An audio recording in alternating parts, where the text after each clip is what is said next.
corona yang melanda di dunia ini, Ustaz, dari sisi agama, Ustaz? Apakah ada pengaruhnya ke pengusaha juga? Kalau pengaruhnya pasti dirasakan oleh semua orang. Ya, kita teman-teman sini termasuk Kang Uki dan yang lainnya pun merasakan, ada yang merasakan dampak positif, ada yang merasakan dampak negatif. Bagaimana kita memandang dari sudut mana? Ketika kita pandang dari sudut positif, kita akan merasakan dampak positifnya. Ketika melihat dari sisi negatif, kita akan merasakan sisi negatifnya. Contoh sederhananya sekarang orang-orang yang masih menanggung kredit riba, cicilan rumah lah, cicilan motor lah, sekarang semakin merasakan betapa jahatnya riba. Oh, virus-virus yang sangat berbahaya saat bagi pengusaha ya. Di saat penghasilan sedang seret, kalkulatornya bank tetap jalan.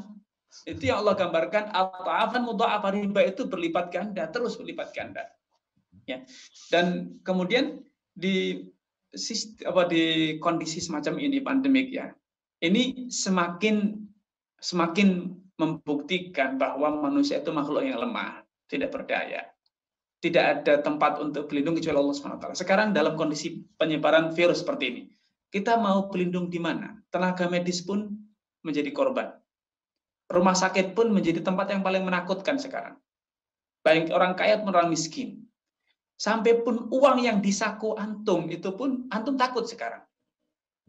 Kenapa? Katanya uang menjadi media penyebaran penularan yang paling efektif, karena dipegang oleh semua orang, tapi dibutuhkan oleh semua orang. Di saat seperti ini kita betul-betul menyadari bahwa satu-satunya tempat pelindung hanya tawakal kepada Allah. Dan kalau kita sudah bertawakal, kalau Allah bahwa hasbuh. Siapapun yang bertawakal kepada Allah, maka Allah akan cukupi dia. Allah akan lindungi dia. Allah akan bebaskan dia dari apa yang dia khawatirkan dan dia takutkan ya. Dan terakhir ingin saya sampaikan pada momentum yang singkat ini, bahwa dalam kondisi pandemik corona semacam ini, kita tidak perlu menyibukkan diri dengan menginventaris dampak negatifnya, karena itu akan terjadi, tidak bisa kita hindari. Itu terjadi, Anda catat, Anda data, atau Anda inventaris atau tidak. Tidak bisa. Yang harus kita lakukan adalah realistis. Apa yang bisa saya lakukan dalam kondisi macam ini? Itu yang tadi pesan yang saya sampaikan, bahwa jadilah orang yang hidup di zaman hari ini, bukan yang hidup di masa lalu.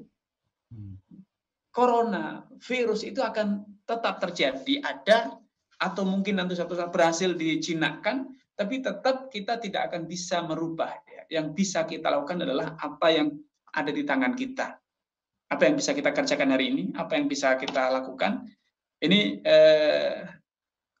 yang penting untuk kita lakukan ya. Karena itu saya sering berseloroh ke kawan-kawan bahwa dalam kondisi pandemi semacam ini kita harus optimis.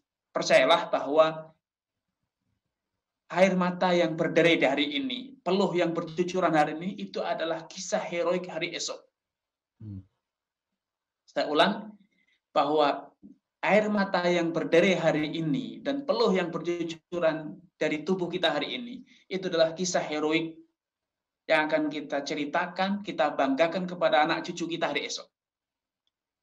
Kita harus menjadi generasi, menjadi ayah, menjadi kakek yang mampu menanamkan kisah-kisah heroik, mewariskan kisah-kisah heroik pada anak cucu kita.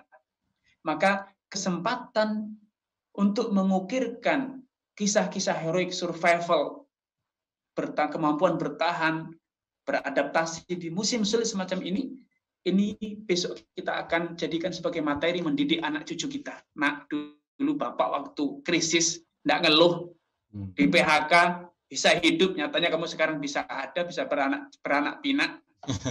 Kamu jangan cengeng. Kita akan berkata seperti itu besok kepada anak cucu kita. Walaupun kita hari ini nangis di PHK. Dagangan tidak laku seperti kata Mas Budi tadi, kita bersedih. Aduh, modal semakin tergerus, nangis. Tapi itu akan menjadi materi pendidikan pada anak cucu kita esok hari. Bapak dulu modal 100 juta, tinggal 10 juta, tidak nangis, bisa hidup. Kamu modal 100 juta, kurang 10 juta aja nangis. Cengeng kamu. Kita berkata seperti itu. Jadi kita harus bangga dengan apapun yang terjadi hari ini, karena hari ini akan berlalu, berganti menjadi hari esok. Ya, dan hari esok kita akan tersenyum dengan derita yang kita jalani hari ini. Dan bahkan kita bisa membanggakannya. Ya. Karena itu saya ulang, air mata yang berderai dari hari ini dan peluh yang bercurah hari ini adalah kisah hero kita hari esok.